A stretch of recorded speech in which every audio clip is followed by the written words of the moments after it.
Ok YouTube, on se retrouve pour une nouvelle vidéo et en plus de ça, j'ai encore investi dans du matériel. J'ai déjà depuis quelques semaines les petits micros DJI et j'ai maintenant une petite caméra pilote qui normalement me suit. Non, là elle me suit pas, mais bon, en tout cas, il faut que je la prenne en main et ça sera super parce que je vais pouvoir vous emmener vraiment partout avec moi parce que je faisais tout à l'iPhone. Et d'ailleurs, ça, petit message pour ceux qui hésitent toujours à prendre des vidéos ou à commencer à faire des vlogs ou que sais-je.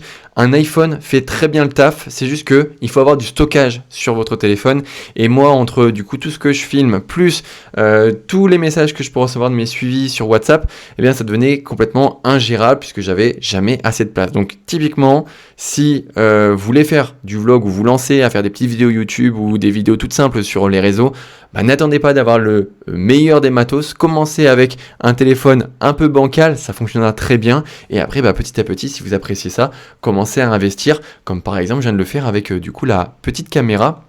D'ailleurs au niveau des prix, je crois qu'elle m'a coûté un peu plus de 300 euros, je vais vous dire ça tout de suite en direct live. Et comme ça, bah, au moins vous allez pouvoir vous projeter si ça vous intéresse de savoir combien peut coûter le matos. Donc là, elle m'a coûté 339 euros. Et ensuite, les micros que j'avais achetés, ils m'ont coûté... Je les ai payés 100 euros. Donc en gros, j'ai dit quoi? J'ai dit donc ça 100 euros et la caméra 339 euros. Donc voilà, finalement, ça va un peu vite, sachant qu'il faut une carte SD pour votre caméra. Donc voilà, mis bout à bout, on arrive vite fait à un petit budget d'environ 500 euros entre la caméra, le micro, la carte SD, plus parfois les petits raccords à la con qu'il faut. Et j'ai même pris un petit support pour que ça puisse être aimanté. Donc bah voilà, ça arrive demain. Donc la caméra, je vais pouvoir la poser sur une machine et être bien du coup libre de mes mains. En tout cas, je vais pas avoir de côté trépied invasif à porter avec moi. Donc je vous emmène avec moi pour la séance du jour qui est une séance push quad. Allez mon chien, on est parti du coup pour aller à la salle. On a aussi comme mission de déposer les colis du shop parce que bien sûr on est là pour faire les colis mais aussi on est là pour l'expédition. Alors bien sûr on ne vous les dépose pas dans vos boîtes aux lettres mais par contre on les dépose dans les points Mondial Relais pour que vous puissiez les récupérer. Donc que ce soit Mondial Relais ou Colissimo, vous pouvez commander sur le shop et bien sûr c'est nous qui nous chargeons de ça avec le chien. On commence la séance push quad avec deux exercices en superset. On va commencer par la dips machine qui est juste ici et on fera ensuite la machine à adducteur qui est juste là-bas. L'idée c'est bien sûr de gagner du temps dans ce début de séance avec du coup deux exercices qui ne s'opposent pas et où justement il n'y a pas d'interférence. Donc voilà, je vais faire tranquillement ma montée en gamme. Ce que vous voyez peut-être à l'écran, c'est super, c'est du coup les petits blocs de yoga que je mets dans mon dos pour justement garder une position un peu penchée vers l'avant, ce qui me fait une position plutôt très intéressante pour la partie basse des pectoraux. Alors logiquement, quand on fait des dips, ça va travailler cette partie-là, mais là, le fait de pouvoir le standardiser sur une machine, c'est encore mieux. Donc j'ai mis deux élastiques, deux blocs de yoga. La position ici, je la mets au plus proche en étant sur l'intermédiaire ou la ouverte, je me sens pas très bien. Celle-ci, elle pourrait être intéressante, mais elle est peut-être un peu trop large pour moi. En tout cas, là, actuellement, j'ai une petite tension au niveau de l'épaule gauche, à l'arrière de l'épaule gauche d'ailleurs, qui m'empêche d'être vraiment efficace. Donc, je préfère être vraiment sur une prise très étroite où là, j'ai zéro douleur. Autre chose, c'est une machine qu'on retrouve bien sûr dans la majorité des Basic Fit. Et justement, c'est sans doute la meilleure machine Matrix. D'ailleurs, c'est la seule machine Matrix qu'on a dans le DJ parce que c'est vraiment celle qui est la plus intéressante. En plus de ça, elle a déjà nativement une ceinture. Si vous n'en avez pas, pensez à mettre une lock belt pour justement rester au fond du siège. Et puis justement, on a aussi enlevé le cache pour justement avoir la possibilité de mettre plus facilement le pin. D'ailleurs, super pin. Hop là, on est parti pour l'échauffement. Du coup, là sur la machine à adducteur, ce que je fais, c'est que je me rajoute des petits coussins. En tout cas, ça me permet de me surélever très légèrement parce que si je suis trop enfoncé et que j'ai la jambe qui remonte trop, je peux avoir des tensions au niveau de la hanche, en tout cas au niveau de l'aine, et je préfère justement me surélever très légèrement et avoir du coup mon fémur qui est vraiment parallèle quelque part et qui du coup m'empêche pas justement de faire l'exercice correctement. Même chose aussi ici, il y a un pin parce que cette machine à adducteur, comme pas mal de machines à adducteur, mais en l'occurrence particulièrement celle-ci, elle est vraiment très légère. Franchement, sans se jeter de fleurs, c'est une machine où on peut très facilement mettre le stack et bien plus. Et donc je vais vous partager un petit peu aussi tout ça. Petite phase d'échauffement comme d'hab. Aussi, je le montre très peu, mais je fais mes mollets. Et je vais vous montrer d'ailleurs comment je les fais pour pas que ça vienne entraver ou en fait que ça soit juste pénible de faire les mollets. Ce que je fais, c'est que j'ai la machine qui est juste derrière moi et je vais les faire en même temps que je fais ma transition entre mon premier exercice et mon premier superset, donc l'enchaînement de mes 2 premiers exercices et l'enchaînement de mes 2 exercices qui vont suivre.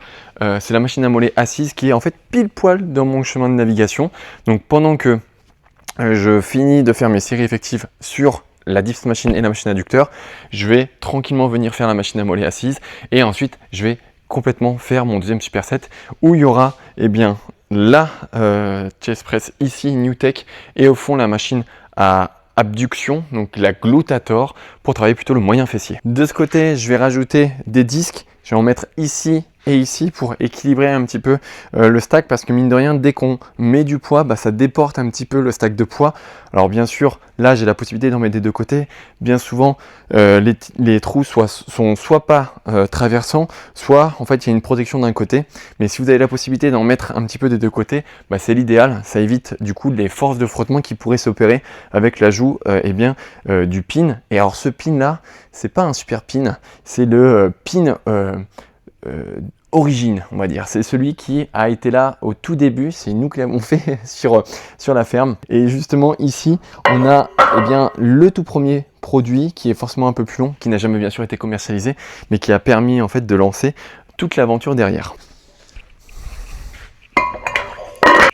Je suis parti pour la première série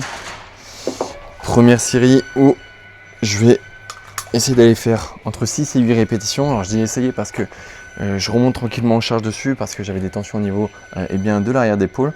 Donc je suis prudent et sur mes 3 séries, je vais avoir 3 fois la même charge pour tout simplement repartir sur une bonne base.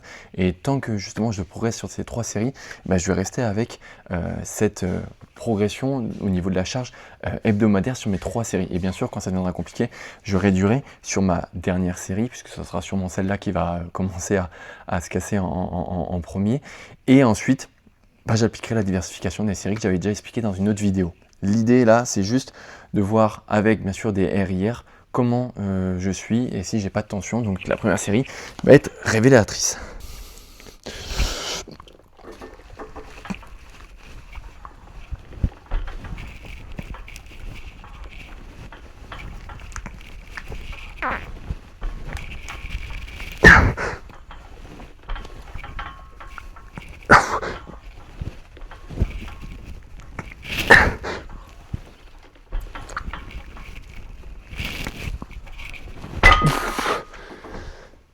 Ça a été. Et c'est rassurant. Donc, deuxième et troisième série, je garde la même charge.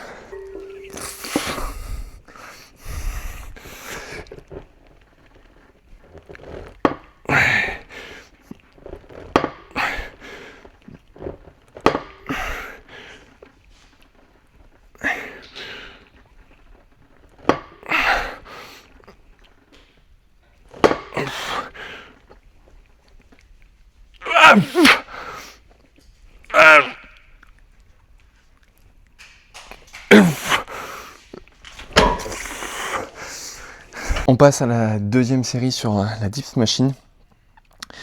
J'ai pas senti de douleur sur la première série. Par contre, j'en ai senti quand j'ai voulu remettre les plaques de poids sur la machine à adducteur. Voilà, c'est typiquement le genre de choses qui sont désagréables parce que sur les mouvements t'as pas mal, mais par contre sur des trucs à la con, tu peux avoir mal. Donc dans ces moments-là, ce qu'il faut faire, c'est bien sûr être prudent et pas jouer le tout pour le tout. Donc là, je vais quand même faire ma deuxième série avec la charge et voir si, encore une fois, j'ai pas de tension. Honnêtement, je suis assez serein, mais voilà, ça montre aussi que la douleur, elle est quand même en toile de fond et que il faut pas l'ignorer pour autant. Bon, là, je vais l'ignorer parce que naturellement, ça me fait pas mal sur le mouvement. Par contre, le fait que ça me rappelle à l'ordre sur des exercices, enfin des trucs un peu random, c'est pas agréable.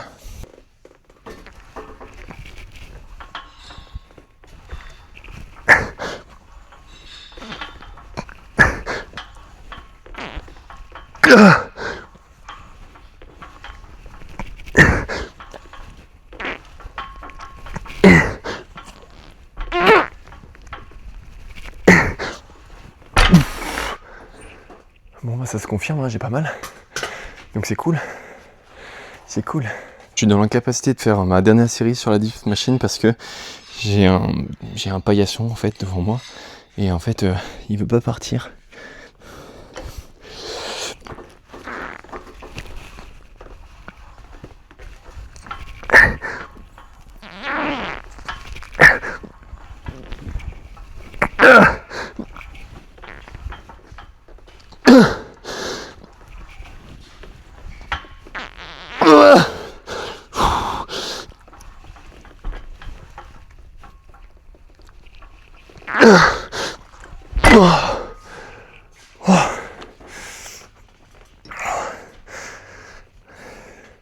Alors du coup, ce qui a changé entre ma première, ma deuxième et ma troisième série, c'est ma proximité à l'échec, où là, sur la dernière, j'arrive à l'échec. En gros, ici, vraiment, je n'en avais pas une de plus, contrairement à la première série où j'en avais sous le pied, et la deuxième, ce qui montre que bah là, je suis en fait sur la partie, l'intervalle en fait, entre je peux encore progresser sur cette dernière série, mais potentiellement, je peux aussi commencer à perdre des répétitions. Donc la semaine prochaine, je vais sans doute monter ma charge sur mes 3 séries et voir comment se passe ma dernière série. Et après, peut-être que si je vois que je suis à la baisse au niveau des reps, eh bien, je diminuerai ma charge de travail pour les semaines d'après. Pour les mollets, on va pas se le cacher.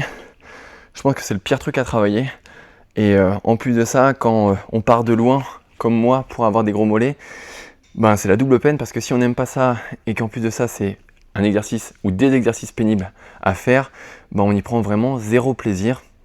Et justement, ma stratégie par rapport à ça, c'est en fait de l'intégrer dans mon chemin de séance. C'est-à-dire que j'avais 2 exercices que j'ai fait avant, je vais en faire 2 autres ici. Et vu comme en fait la machine à mollets, elle est vraiment à l'intersection entre ces 2 supersets, et bien dès que je passe devant, je me mets du coup la machine. Et comme ça, ben c'est un petit peu du volume déguisé, du volume un petit peu que je fais comme ça de manière un peu furtive, sans du coup compromettre mon adhérence au plan général de la séance.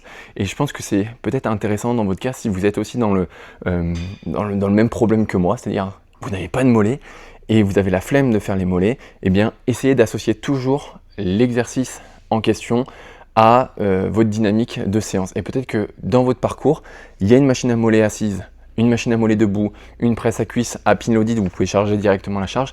Et justement, dès que vous passez devant, bah, vous mettez une petite série, 2 petites séries, 3 petites séries, ce sera toujours mieux que rien. Et justement, bah, c'est par cette accumulation de volume fait de manière un peu furtive que bah, vous allez pouvoir intégrer quand même du volume direct sur vos mollets. Et ça, je pense que c'est pas mal du tout.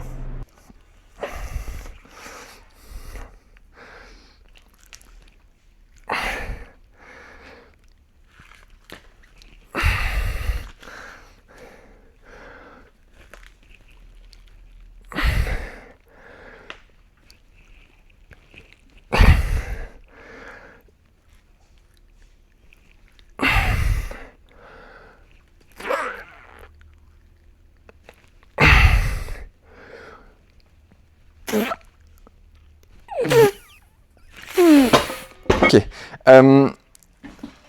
Je suis sur une chest press qui est légèrement déclinée. Alors elle n'est pas dans sa position la plus déclinée, justement elle est dans sa position la plus droite parce que c'est comme ça que je vais avoir le moins mal. En plus de ça, j'ai fait un mouvement un peu décliné avec la Diff Machine avant, enfin qui était complètement décliné d'ailleurs, puisque du coup on a vraiment un angle qui permet à l'humérus d'aller chercher eh bien, du coup, cette profondeur plutôt sur la partie costale des pectoraux. Et justement ici, ben, j'ai pas d'autre choix parce que les machines qu'on a à ma droite, c'est des machines qui overload la fin du mouvement et justement, c'est souvent dans cette position où j'ai un peu plus mal au niveau de l'arrière d'épaule.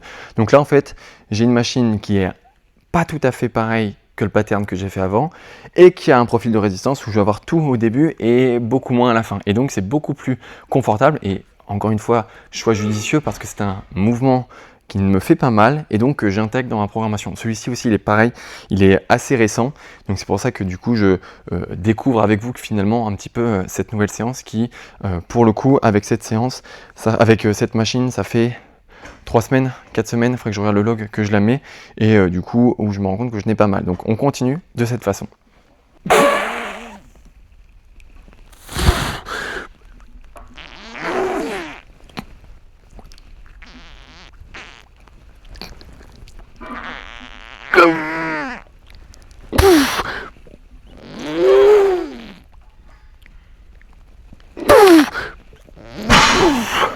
La seule chose que je pourrais améliorer ici, et je suis sûr que vous savez ce que c'est de faciliter le démarrage. Parce que du coup, je faisais le malin il y a de ça 4 semaines quand j'ai commencé la machine où je mettais 3 plaques et c'était assez facile à sortir. Là, vous avez vu, l'overload au début du mouvement, plus du coup aucune aide au démarrage, bah, ça fait que on en chie un petit peu au début. Donc là, l'amélioration la plus facile, c'est de mettre une cale pour faciliter le démarrage, pour être confortable au démarrage et pas risquer justement une blessure à la con sur la machine. Oh là.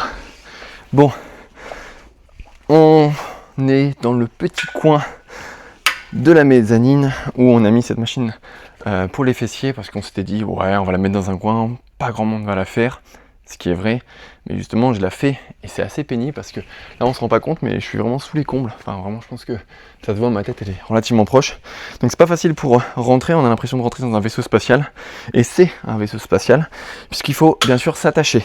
Donc première chose, je m'attache, hop là, tac, et je vais venir placer mes pieds devant moi, hop. Et l'idée c'est de faire une extension de hanche pour travailler du coup le fessier. Ok.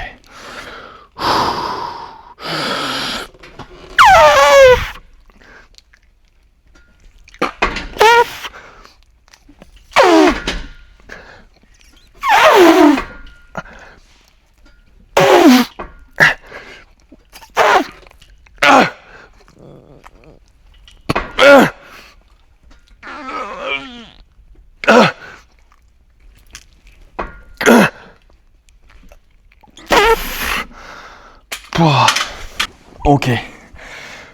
Bon, j'ai continué ma séance, enfin, en tout cas à faire ma montée en gamme sur la presse à cuisse.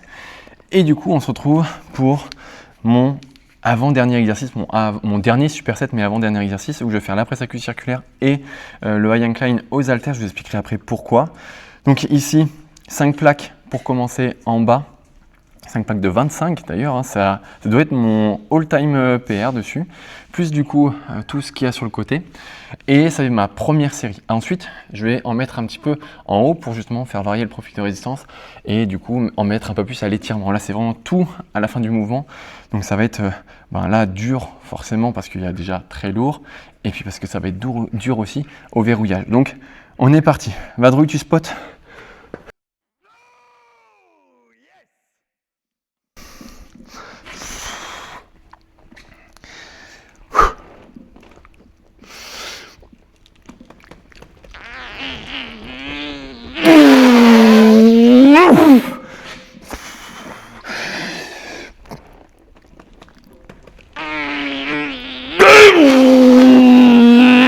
Yes!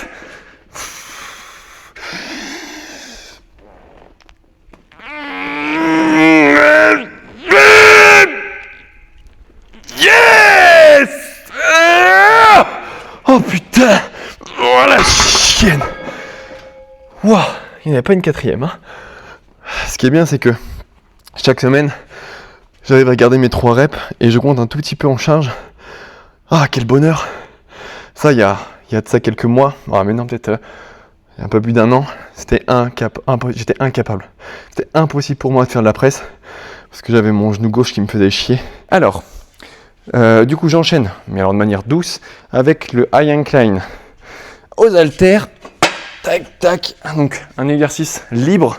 Pourquoi? Parce que les exercices à la machine me font mal à l'épaule. Donc, j'ai pas d'autre choix que de faire des séries un peu hautes en répétition avec des charges un peu légères où surtout j'ai la mobilité, le confort d'avoir la trajectoire que je veux. Donc je me suis mis un banc légèrement incliné où je vais vraiment être en prise neutre et où du coup je vais vraiment pouvoir naviguer selon le couloir, la trajectoire qui me fait pas mal.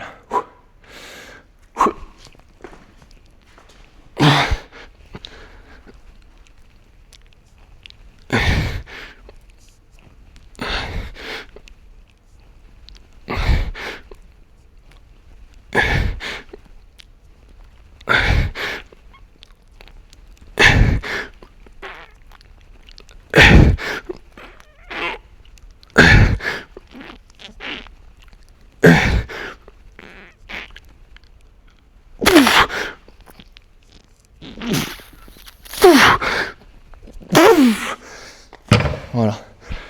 Pas plus, pas moins. Je suis bien, je suis loin de l'échec. J'ai pas de mal. Et c'est très bien comme ça. Alors, deuxième série où ce que j'ai fait, c'est que j'ai retiré un petit peu de poids en bas pour le mettre en haut. Et j'en ai même retiré tout court parce que, en fait, ça va me détruire la gueule. On va pas se le cacher. Et pour le coup, là, avec 25 kg en haut, ça va être très lourd à l'étirement. Et je vais aller quand même faire un peu plus de reps parce que vu comme j'en ai fait 3 sur la première série, l'idée c'est pas que faire du en dessous de 5 répétitions ici. Donc c'est pour ça que là, j'ai volontairement réduit la charge et diversifié ma charge pour aller chercher plus de reps. Ce strap bien, donc j'ai mis une cale en bois sous les fesses et un tapis pour vraiment être pile poil sur ma standardisation. Et c'est parti.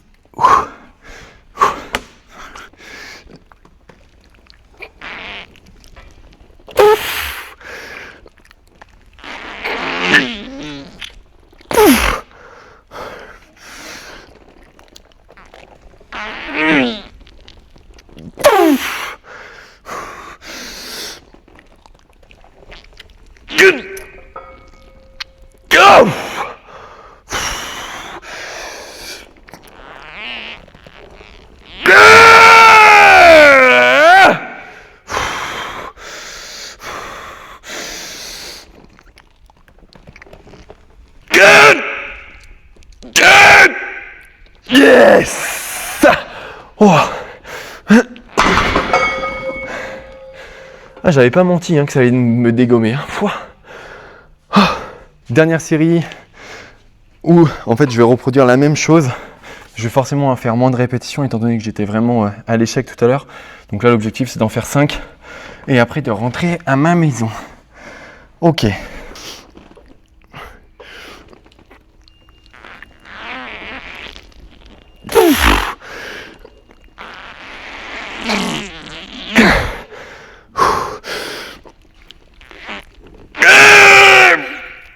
Yes! 2.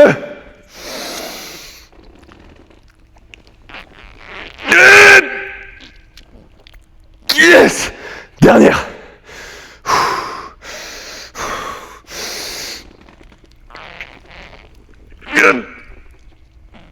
Yes! C'est bien quand ça s'arrête. Bon, maintenant, parce que un entraînement se termine que quand on a rangé ses poids, eh bien je décharge et ça sera officiellement la fin de ma séance. C'est la fin de cette vidéo et forcément il fallait que j'oublie quelque chose, c'était bien sûr de la conclure. N'hésite pas à me dire en commentaire si tu l'as aimé et n'hésite pas à me dire aussi ce que tu aimerais voir dans les prochaines vidéos. Je regarde à chaque fois les commentaires et justement je vais répondre dans une prochaine vidéo à ce qu'on m'avait posé sur eh bien, les machines, comment elles étaient faites, pourquoi elles étaient faites de cette façon et ce qu'on aimerait aussi améliorer sur les machines. Donc ça c'est déjà prévu. Mais voilà, n'hésite pas à me donner un maximum de retours parce que plus j'ai d'infos, plus je vais pouvoir aussi axer le contenu par rapport à ce que tu aimerais voir, sachant que là on parle beaucoup muscu, on parle pas mal nutrition, mais l'idée c'est aussi de te partager tout l'aspect aussi entrepreneuriat avec bien sûr la marque des accessoires et puis aussi la création des machines. Donc j'attends évidemment tes retours et je te dis évidemment à dimanche prochain. Ciao!